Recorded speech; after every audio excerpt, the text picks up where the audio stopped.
오늘은 이제 시리즈 설교를 이어가면서 외면당한 대면자로 산다라고 하는 제목으로 함께 말씀을 나누려고 해요. 말씀 제목이 좀 어렵죠?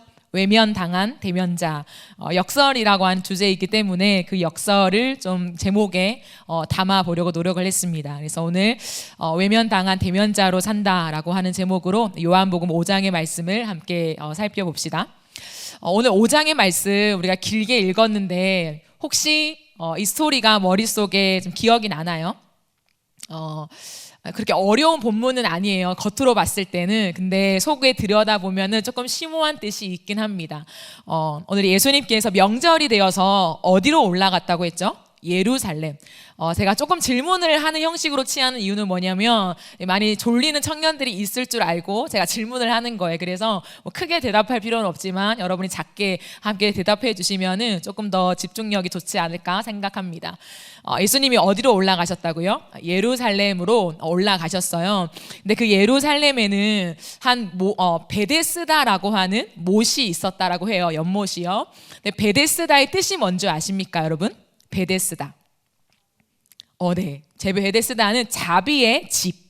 자비의 집이라는 뜻을 가진 그러한 곳입니다. 네, 이 베데스다 주위에 많은 병자들이 모여 있다고 해요. 근데 성경에서는 맹인이 있었고요, 다리 저는 자가 있었고요, 혈기 마른 사람 등등의 병자들이 있었대요. 혈기 마른 사람은 세번역으로 보면은 중풍병자다라고 번역해 놓기도 합니다. 그래서 이러한 병자들이 있는데 공통된 것은 자신의 힘으로 무언가를 할 수 없는 사람들을 묘사하는 것 같아요. 이런 사람들이 많이 이곳 가운데 몰려 있는 것을 봅니다. 특징이 있습니다. 이 사람들은 누워 있다는 거죠. 그곳에 누워 있는데요, 이유가 있습니다. 왜냐하면 그들이 믿고 있는 미신이 있습니다. 미신이 뭐냐면 언제인지는 몰라요. 근데 어떤 타이밍에 하늘에서 천사가 내려온대요.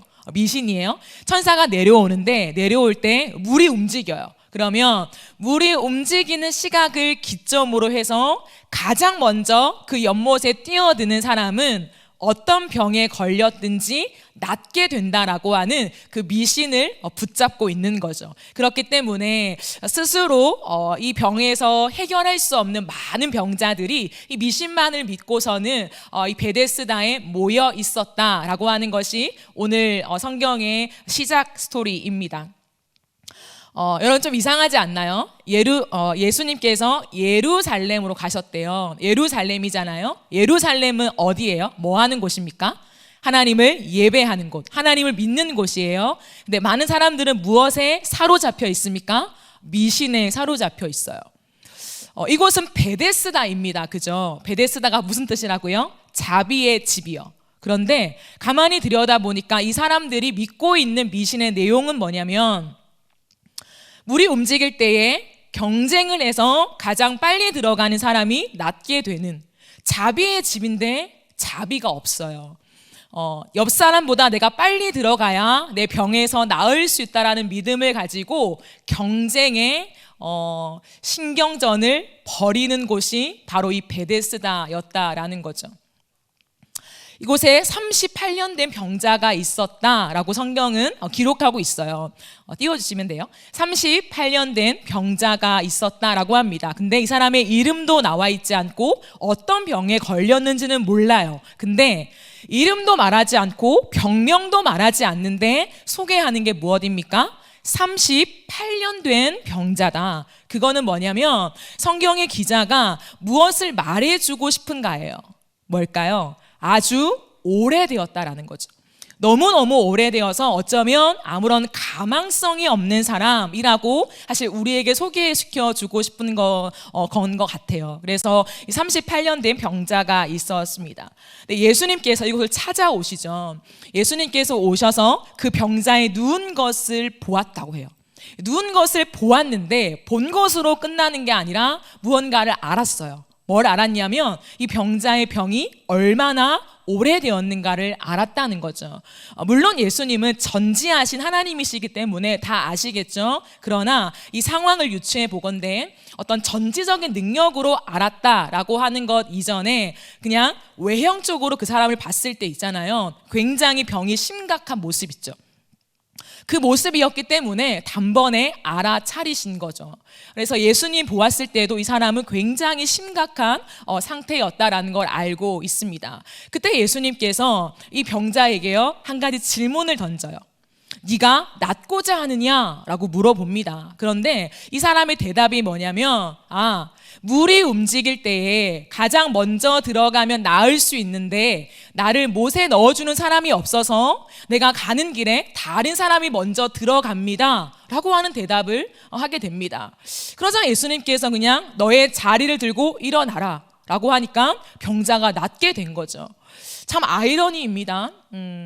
어찌 그때 말 한마디로 그냥 모든 사건이 종결이 되었느냐라는 거죠. 근데 여러분 보세요. 요한복음 5장에 이러이러한 미신이 있었는데 38년 된 병자가 있었고, 예수님이 오셔서 말 한마디로 낫게 됐다. 와, 치유의 기적이 일어났구나 라고 우리는 해석하고 넘어갈 수 있어요. 그죠? 이런 기사 끝. 근데 사실 오늘 성경이 말해주는 핵심 구절은 제가 지금까지 말한 게 9절까지의 내용이거든요. 9절 메인 끝에 뭐가 있는지 한번 확인해 보실래요? 여러분 성경책으로. 네, 이 날이 언제라고요?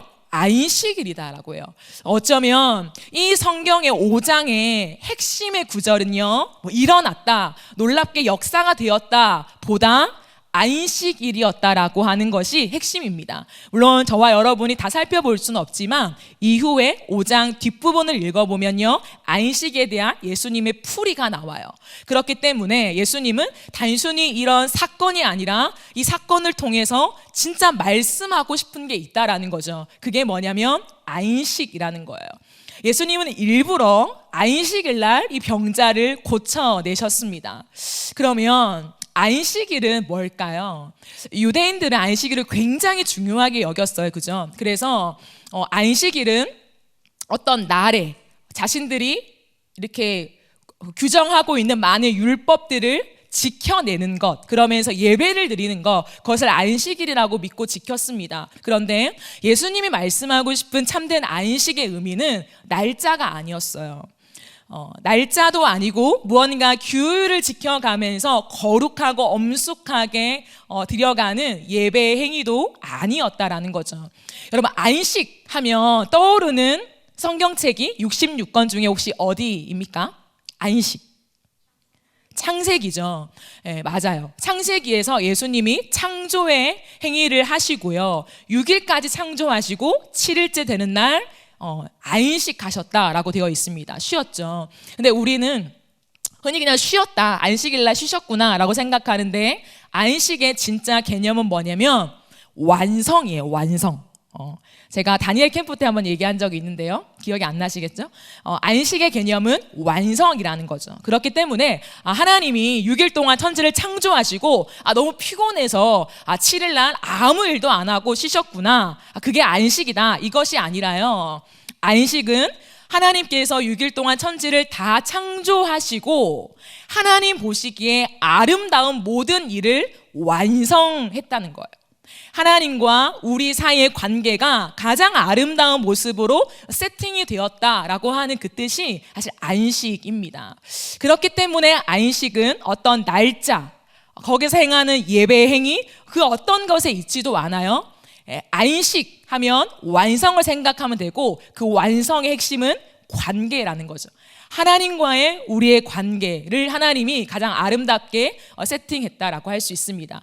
그러나 인간의 죄로 인해서 하나님이 완성하신 안식이 깨어져 버렸죠. 그래서 이 세상이 병들었습니다. 그때부터 우리 안에 생겨난 것이 뭐냐면 무능력함입니다. 무능력한 상태. 하나님과의 관계 속에서요, 우리의 어떠함으로 하나님 앞에 나아갈 수 없는 철저하게 무능력한 상태가 되어버렸습니다. 마치 오늘 우리가 확인한 이 38년 동안 아무것도 하지 못한 채 누워있는 이 모습과 흡사한 것입니다. 그렇기 때문에 예수님은 단순히 병자를 고친 사건으로 끝나고 싶은 것이 아니라 이 병자의 모습에서 우리의 모습을 확인시켜 주고 싶으신 거죠. 무능력한 그 상태, 혼자의 힘으로는 아무것도 할 수 없는 상태를 말씀하고 있는 거죠. 그렇기 때문에 이 38년 된 병자의 모습을 보면요, 첫 번째는 첫 번째는 사람에게 외면당한 모습이 있었습니다. 이 병자의 모습을 보면요, 많은 사람들에게 자신을 봐달라고 요청하지만 아무도 자신을 봐주지 않죠. 철저하게 혼자였습니다. 혼자라고 하는 외로움 속에 이 38년 동안을 누워서 지냈다라는 거죠. 그렇기 때문에 이 사람 마음속에 있는 건 뭐냐면 아무도 나를 돌아보지 않아, 아무도 나를 봐주지 않아 라고 하는 깊은 외면당한 상처가 있었습니다. 왜 그걸 확인할 수 있냐면 아까 예수님의 질문 앞에 뭐라고 대답했다고요? 그럼 생각해 보세요. 네가 낫고자 하느냐? 38년 동안. 그러면 당연한 대답이 무엇이어야 합니까? 예, 제가 정말 낫고 싶어요 라고 하는 대답이어야 하잖아요. 근데 이 사람은 낫고자 한다는 대답을 안 해요. 사람들이 아무도 나를 넣어주지 않아서요 라고 대답을 해요. 그 외면당한 쓰라린 상처를 토해내는 거죠. 여러분, 이 사람에게 희망이 보이나요? 살고 싶은 희망, 낫고 싶은 희망, 미래를 꿈꾸는 희망이요? 저는 아무리 이 성경을 읽고 또 읽어도 뭔가 이 사람한테는 어떠한 갈망도 어떠한 희망도 느껴지지가 않아요. 이 사람은 희망이 없는 굉장히 어두운 대답을 하고 있습니다. 여러분, 희망이라는 거 있잖아요. 여러분 희망이 있습니까? 여러분 마음속에 희망이 있어요? 내 삶의 희망과 소망과 꿈꾸는 게 있다. 그 사람은요, 사실 아직도 마음에 힘이 있다는 거예요. 살면서요, 힘든 일 만나죠. 잘 안 되는 일 만나죠. 내 마음대로 무언가 풀리지 않는 경우가 참 많아요. 근데요, 그럼에도 불구하고 사람의 마음에는요, 무언가 남아있는 힘이 있어요. 그 힘이 있을 때는 다시금 이 상황이 풀렸으면 좋겠는 희망이라는 것을 가진다라는 거죠. 근데 이 남자에게는 그 희망이 없어요. 즉 마음에 어떠한 힘도 없다는 거죠. 38년을 누워 있는데요, 마치 이런 거예요. 죽지 못해 사는 것. 어떤 희망, 꿈이 있어 사는 것이 아니라요, 죽지 못해 누워서 살아가는 이 사람의 모습을 우리는 발견할 수 있다라는 것입니다. 그렇기 때문에 이 사람의 두 번째 모습은 굉장히 무능력한 모습이었다라고 할 수 있습니다. 혼자서는 아무것도 할 수 없는 모습이요. 그런데 예수께서 이 사람에게 다가오셨죠. 이 사람의 가장 인생의 클라이맥스는 뭐냐면 3번입니다. 즉 예수님이 그와 대면해 주신 것입니다. 예수님이 이 남자를 찾아오셔서 만나셔서 대면하시며 이 사람의 오래된 병을 예수가 고쳐주셨다는 거예요. 그러면서 성경이 말하고 싶은 게 뭐냐면 이 사람 안에 예수님께서 진정 주고 싶은 것은 안식이었다라는 걸 말하고 싶어요. 단순한 병에서의 해방이 아니라 우리 마음속에 죄로 인하여 다 깨어진 상처난 이 투성이에 예수님만이 주실 수 있는 참 안식을 선물해 주길 원하셨다는 거죠. 그렇기 때문에 안식, 예수님께서 오셔서 안식일이 아니라 너희가 거룩하게 지키는 그러한 날이 아니라 진짜 안식이 무엇인지 아느냐? 그 안식은 바로 나란다, 예수님이란다 라는 거를 정말 말하고 싶은 거예요. 왜냐하면 안식이 뭐였다고요? 완성인데 그 완성은 관계라고요.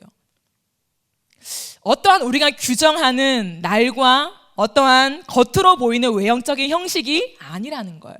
인간에게 완전한 안식은 하나님과의 관계가 온전하게 설정되어 있는 상태라는 거죠. 그렇기 때문에 예수가 오셔서 인생 속에, 세상 속에 외면당한 그 38년 동안 아무것도 할 수 없는 무능력한 상태에 좌절하고 누워있는 그에게 오셔서 사실 안식을 주고 싶은데 그 안식의 정체는 예수님이었다는 것.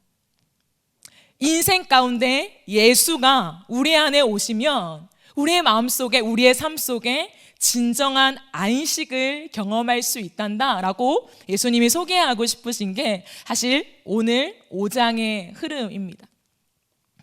그런데 참 이상한 게 있어요, 여러분. 이 5장에요, 우리 눈에는 38년 된 병자가 어쨌든 주연 같잖아요. 38년 된 병자. 그런데요, 또 한 장면이 있어요. 이 38년 된 병자 말고 성경이 이렇게 카메라를 갖다 두는 그룹이 있습니다. 그게 누구냐면 유대인들이었어요. 유대인들. 유대인들을 보세요. 유대인들은 세상 속에서 외면당하진 않았어요. 존경을 받았습니다. 많은 사람들이 칭찬하고 따르고 이 사람들의 말에 껍벅 죽었어요. 그런데 유대인들은 누구보다 예수님과 대면할 수 있는 조건을 갖춘 사람들인데 결과적으로 예수님과 대면을 못한 사람들이었습니다. 예수님과 마주하면서 진짜 안식을 경험한 것이 아니라 오히려 예수를 죽이려고 하면서 그 예수님을 대면하지 못한 외면자가 되었죠. 참 이상한 말씀이에요. 그죠? 근데요, 왜 그랬을까요? 왜 유대인들은 예수님을 가까이서 보고 더 접할 수 있는 많은 환경 속에 있는데요, 그들은 예수님과 대면하지 못한, 즉 안식을 누리지 못했을까요? 그 이유는 선명해요. 뭐냐면 자신이 무능력한 자라는 사실을 깨닫지 못했어요. 유대인들에게 있어서는요, 많은 종교적인 열심이 있었죠. 많은 사람들이 칭찬하고 존경하면서 자신 안에도 내가 하나님 앞에서 많은 것을 쌓아간다라고 하는 자신감이 있었어요. 인생에 있어서 여러분, 자신감이 나쁜가요? 안 나쁘죠. 여러분 자신감 있기를 원하잖아요. 그죠?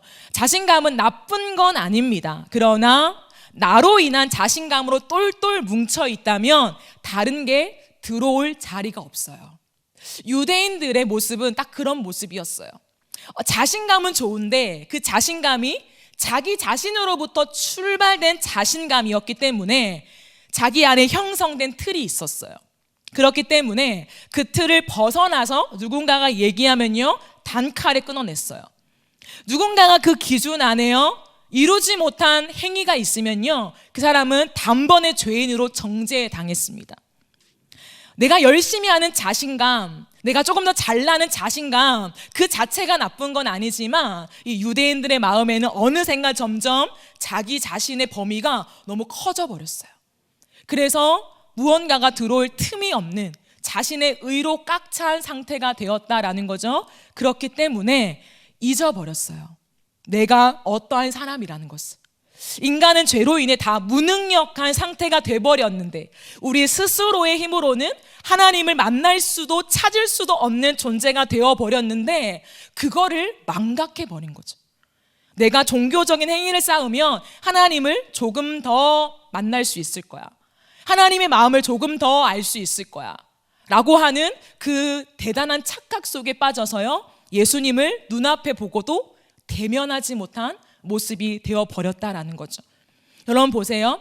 38년 동안 병자로 누워있는 이 사람, 유대인, 누가 진짜 무능력한 사람일까요? 둘 다예요. 둘 다. 38년 된 병자도 무능력한 사람, 이 유대인들도 영적으로 무능력한 사람. 즉 성경은 똑같음을 보여주는 거예요. 인생은 다 똑같다. 죄로 인해 타락한 인생은 하나님 앞에 누구도 내 힘으로 나아가서 만날 수 없는 무능력한 자들임을 보여주는 거예요. 그런데 38년 된 병자는 예수님과 대면했고 유대인은 예수님과 대면을 못했다는 거예요. 이 사람은 자신이 철저한 무능력자임을 알았어요.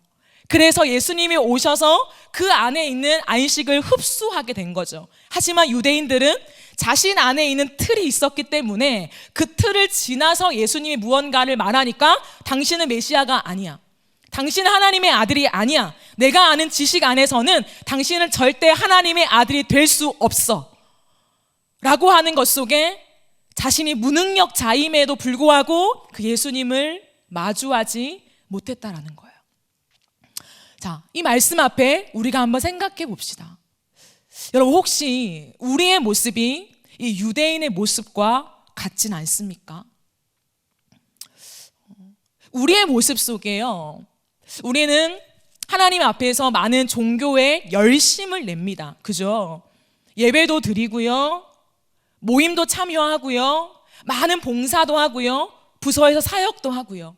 삶 속에서도 많은 일들을 해나가면서 우리는 그렇게 믿음이란 이름으로 살아간다라는 것입니다. 그런데 여러분 정말 예수님과 대면하고 계십니까? 이 시대 속에 대면, 비대면이라는 말이 굉장히 우리에게 이제 일상의 용어가 되어버렸죠. 언택트 시대. 근데 여러분, 보지 않는 언택트의 시대 속에 우리는 많은 편리함들을 제공받으며 일상이 조금 불편하진 하지만 그래도 살아낼 수 있는 많은 환경들이 있어요. 그죠? 그러나 인간의 본연의 모습 속에요, 비대면으로는 살아갈 수 없어요. 느끼죠? 일정 기간 동안에 우리가 비대면으로 활동할 수 있습니다.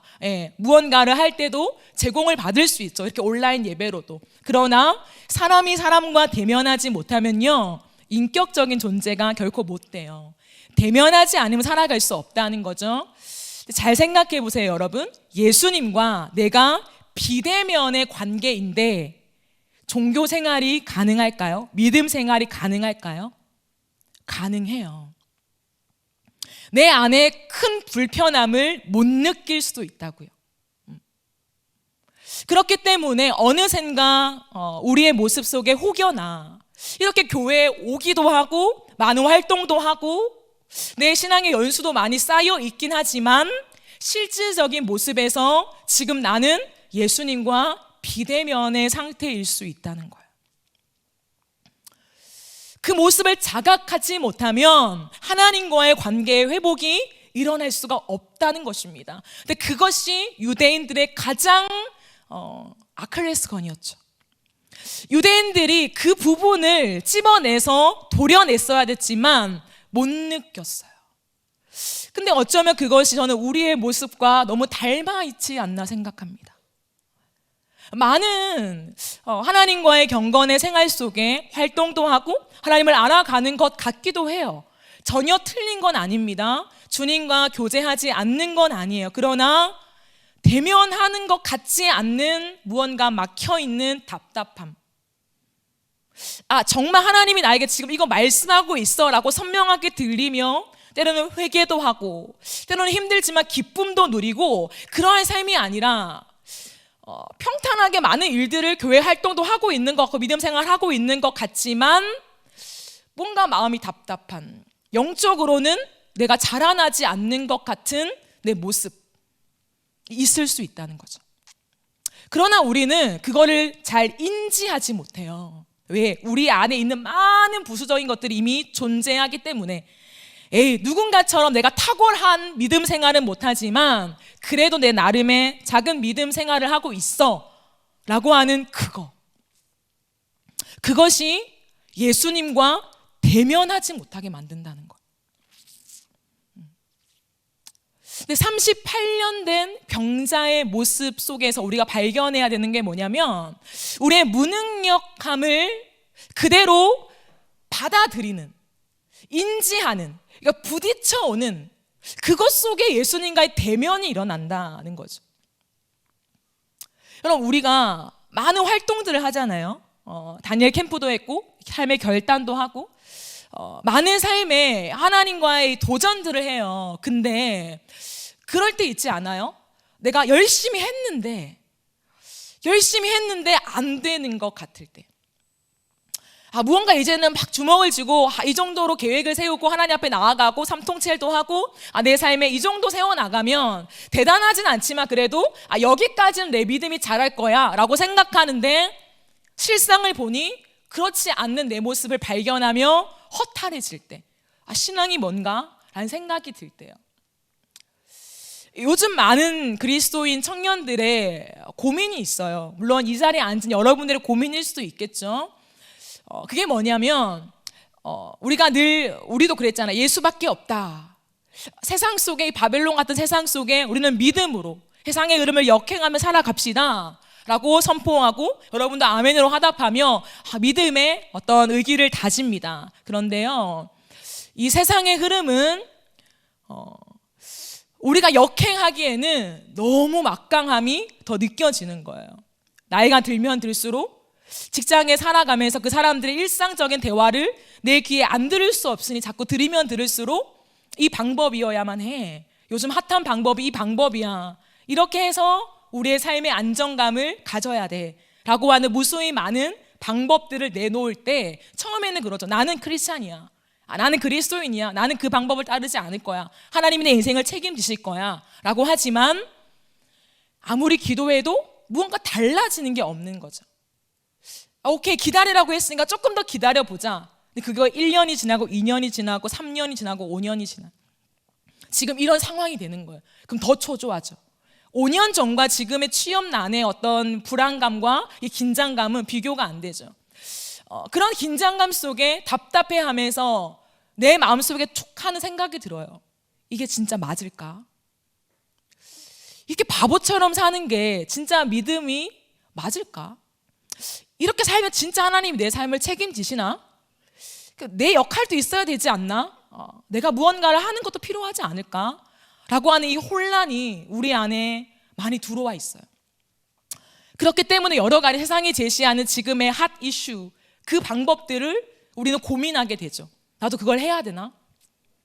나도 도전해 봐야 되는 건가? 공부를 해봐야 되는 건가? 라고 하는 이 많은 혼란한 속에서 우리는 딜레마에 빠져 있는 거죠. 그때 신자들에게 오는 게 정말 무능력함이라는 거죠. 교회도 마찬가지예요. 우리는 청년부가 어쨌든 이렇게 나오고 열심히 무언가를 하려고 하지만 아마 리더들도 많이 느낄 거예요. 뭔가 해서 이제 좀 될 것 같은데 뭔가 보이지 않는 거죠. 이쯤 되면 이만큼 뭔가 분위기가 바뀔 것 같은데 우리의 예상과는 너무 다른 거죠. 그때 부딪혀 오는 거죠. 뭐가 맞는 걸까? 어떻게 해야 될까가 아니라 이게 맞나 틀리냐로 다시금 접근하게 되는 우리의 모습을 발견하게 되는 것입니다. 이게 우리의 모습이진 않습니까? 어떻게 해야 하냐는 거죠. 그리스도로 이 땅을 살아갈 때 과연 어떻게 하는 게 믿음을 지키는 거며 믿음을 지킬 때 어떻게 하는 것이 하나님이 진짜 내 삶을 책임지시는 건가 라고 하는 이 답답함을 많은 사람들이 가지고 살아간다는 것입니다. 근데 여러분, 오늘 성경은 진리를 담고 있잖아요. 근데 이 진리는 우리에게 무엇이나 말하냐면 그 무능력한 상태를 경험하면서 내 힘으로는 아무것도 할 수 없구나. 내 힘으로 내 믿음조차 지켜낼 수 없구나. 나는 기독교 가치관이 이건 줄 알고 걸어갔는데 기독교 가치관이라고 하는 것도 내 지식으로, 내 결단으로, 내 믿음의 고백으로 지킬 수 없구나 라고 하는 그 무능력함에 부딪히는 그때가 하나님의 은혜를 경험할 때라고 성경은 말해요. 너무 이상하긴 하지만 그 모든 혼란과 아픔과 내 무능력함 속에 좌절해서 나는 아무것도 진짜 할 수가 없어. 뭘 해야 되나? 내 믿음조차도, 삶도 아니고 내 마음의 믿음조차도 내 힘으로 지킬 수 없네. 내 결단으로 지킬 수 없네. 많은 훈련으로 이것을 보장할 수 없네 라고 하는 한계에 다다를 그때에 진짜 예수님을 대면할 수 있는 때라고 말해요. 신앙의 모든 거치장 걷어내고 이거 하고 있으니까 난 안전해. 내 신앙은 그래도 괜찮아 라고 하는 게 다 무너지고 아무것도 남지 않는 초라한 내 모습 앞에 서 있을 때 성경은 뭐라고 하냐면 그때야 비로소 진짜 예수님을 대면할 수 있는 때라고 말한다는 거죠. 근데 우리는 그때 도망가죠. 우리는 도망가요. 우리는 숨어요. 안 되는구나. 내 힘으로 안 되는구나. 너무 아이러니이지 않나요? 우리는 날마다 오늘도 찬양 속에 수없이 고백합니다. 내 힘으로는 안 돼요, 주님. 난 아무것도 아닙니다 라는 고백을 수없이 하지만 삶 속에서 진짜 내 힘으로 안 됩니다 라고 경험할 때는요, 예수님 앞에 매달리지 않아요. 그냥 놔버려요. 오늘 찬양 인도자가 앞에 말해준 것처럼 그냥 포기해버려요. 그게 우리의 모습이라는 거죠. 그래서 하나님은 이 말씀을 통해서 어쩌면 우리에게 진짜 진리를 말하고 있는지 모르겠어요. 우리의 인생 속에 이 38년 된 병자처럼 수많은 시간 속에서 얼마나 많이 찾아 헤맸겠어요. 희망이 있었겠죠. 5년 지나도 괜찮아. 10년 지나도 괜찮아. 언젠가 낫게 되겠지. 누가 날 도와주겠지. 불쌍히 여겨주겠지. 15년, 20년, 25년, 30년이 지나요. 그런데도 아무 일도 일어나지 않을 때 누워 지내는 거죠. 다 포기해버리는 거죠. 어두컴컴한 인생길을 그냥 죽지 못해 살아가는 거죠. 그러한 답답함을 느끼는 사람들이 있으십니까? 삶을 걸어갈 때요, 해도 안 되고 믿어도 안 되고 부르짖어도 안 되고 뭘 해도 왜 내 믿음은 안 되는 거야, 내 인생은 왜 안 풀리는 거야. 하지만 그때 진짜 주님을 대면할 찬스라는 것을 성경은 말해요. 그때 우리는 도망가지 말고 주님 앞에 머물러 있어야 돼요. 머물러서 힘껏 목청껏 부르짖어 기도하라는 것이 아니라 그냥 딱 한마디면 돼요. 하나님, 저는 무능력한 사람이에요. 하나님, 제가 뭔가 할 수 있다고 생각했는데 하나님, 아무것도 안 되네요. 그냥 그 한마디. 하나님, 난 아무것도 할 수 있는 힘이 없어요. 하나님, 저는 아무것도 아닙니다. 하나님, 나를 긍휼히 여겨주세요. 그럼 그때 진짜 신앙이 시작되는 거예요. 진짜 신앙은요, 내 힘으로 하나님을 만나는 게 아니에요. 진짜 신앙은 진짜 아무것도 없는 철저한 무능력함을 경험할 때 비로소 하나님이 찾아오시는 은혜를 경험하며 이 무능력 가운데 하나님이 살려내시는 능력을 경험하면서 아, 그래, 이것이 은혜구나 라고 하는 터져나오는 고백으로 시작되는 게, 그게 신앙입니다. 그게 믿음입니다. 여러분의 인생 속에 그러한 경험들이 있으신가요? 나 하나님 믿어, 나 예수 믿어, 나 구원받는 하나님의 자녀야 라고 고백하고 있지만 그 고백을 하기까지의 정말 철저한 내 능력으로 내 힘으로 아무것도 되지 않는 그 벽을 온전히 부닥치면서 엎드렸을 때, 하나님 저 아무것도 아니에요 엎드렸을 때 다가오시는 예수를 만난 경험이 있으십니까? 그 경험이 없다면요, 우리의 신앙을 잘 체킹할 방법이 없어요.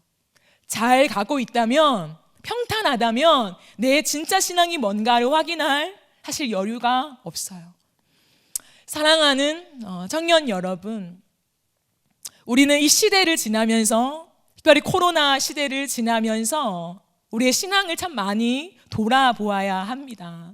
나는 누구를 믿고 있는가? 내 신앙에 내가 믿고 있는 내용은 무엇인가?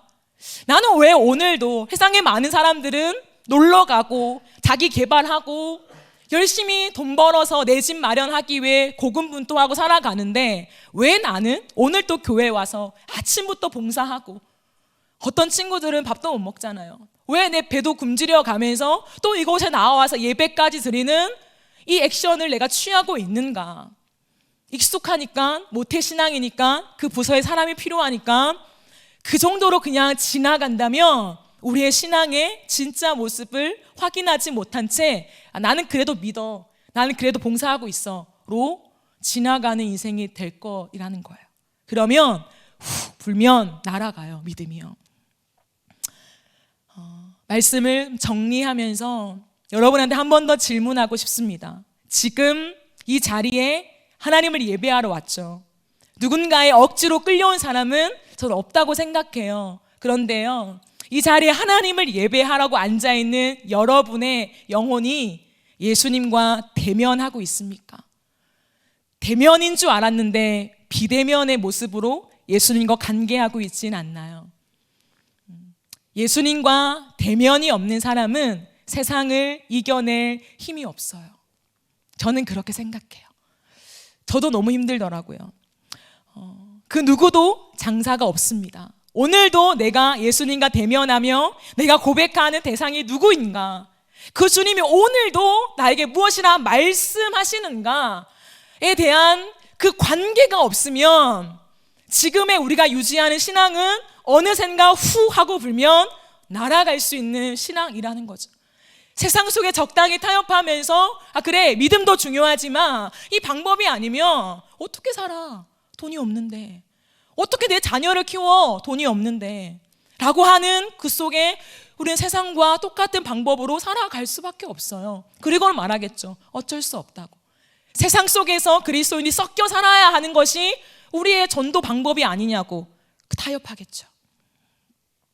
우리가 많이 고민해 보았으면 좋겠어요. 어떤 청년들은 이제 학교를 가죠. 어떤 청년들은 이제 갓 취업을 해서 직장에 어떤 믿음의 포부를 갖고 들어간 사람도 있을 거예요. 어떠한 청년들은 이미 많은 시간이 지나서 그냥 이렇게 살면 돼, 이렇게 하면 돼, 이미 가닥이 나온다고 표현하죠. 이미 다 아는 청년들도 있을 것입니다. 그 어디에 있든 연수가 어떻든 중요하지가 않아요. 내가 오늘 이 38년 된 병자처럼 내 무능력함 속에 내 힘으로 아무것도 할 수 없다라는 사실을 철저히 인정하고 있는가, 아니면 유대인들처럼 나는 열심히 있고 지식이 있고 행위가 있고 어느 정도 잘 살고 있어 라고 하는 모습을 갖고 있는가, 이 둘 중에 내 모습이 어디에 더 비슷한가를 확인해야 돼요. 그리고 혹여나 유대인의 모습에 가깝다면 하나님의 긍휼을 구해야 돼요. 우리 힘으로 안 돼요. 우리 힘으로 내가 쳐놓은 틀을 내려놓을 수가 없어요. 하나님의 은혜를 구해야 합니다. 그리고 우리가 38년 된 병자와 같은 모습으로, 무능력하고 무기력한 모습으로 많은 혼란과 슬럼프와 믿음이 뭔가라고 하는 이 많은 뒤섞인 어려운 마음 속에 지금을 지나고 있는 청년들이 있다면, 그냥 하나님, 저는 무능력한 사람이에요. 그러기에 오늘도 예수가 필요해요. 하나님, 주님을 떠나지 않길 원해요. 나를 찾아와 주세요. 하나님, 내 인생을 하나님 끌고 가주세요 라고 하는 힘없는 기도, 부르짖을 수조차 없는, 희망이 없는, 가슴에만 맴도는 그 기도, 그 기도면 충분해요. 그 기도면. 그러면 주님이 찾아오신대요. 그러면 우리의 마음속에 참 안식을 주셔서 아무것도 없는데도 부한 마음, 아무 미래의 보장도 없는데도 흔들리지 않은 확신을 주시는 이 말도 안 되는 무엇이요? 역설의 은혜를 경험하게 하신대요. 그게 진짜 믿음이거든요. 어디 이 믿음 가진 사람 있으십니까? 오늘 주님 앞에서 저는 많은 지식을 쌓는 시간보다 우리의 신앙의 본 모습을 주님의 은혜 속에 볼 수 있기를 간절히 바라요. 여러분의 본 모습을, 우리의 본 모습을. 그리고 마지막 한 가지는, 내가 38년 된 병자이지만 내가 예수님과 대면하고 있어. 오늘도 난 아무것도 아니지만 나를 살리시는, 나를 걷게 하시는, 내 미래를 앞서 인도하시는 그 예수님, 내 목자를 믿고 따라가 라고 하는 청년들이 혹 있으십니까? 그러면 기도해 주세요. 이 자리에, 또는 이 자리에 오지 못한 많은 사랑하는 청년들이 38년 된 병자와 같이 누워 있을 수도 있어요. 스스로 도전해 봤지만 하나님 없어. 나 신앙생활 해봤지만, 고등부까지 나와봤지만 하나님 없어. 하나님 못 만났어. 수련회 때도 하나님 임하지 않았어 라고 하면서 그 주님을 멀리하고 주님을 만날 희망조차 잃어버린 많은 청년들이 있어요. 뿐만 아니라 여전히 자신의 의와 힘을 가지고 예수님을 대면하지 못한, 그러나 대면하지 못하고 있는 줄도 모르는 많은 청년들이 이 자리와 또는 온라인으로 또는 교회에 오지 않는 형편 속에 있을 수 있다는 거죠. 그들을 위해서 기도해야 돼요. 그게 공동체거든요.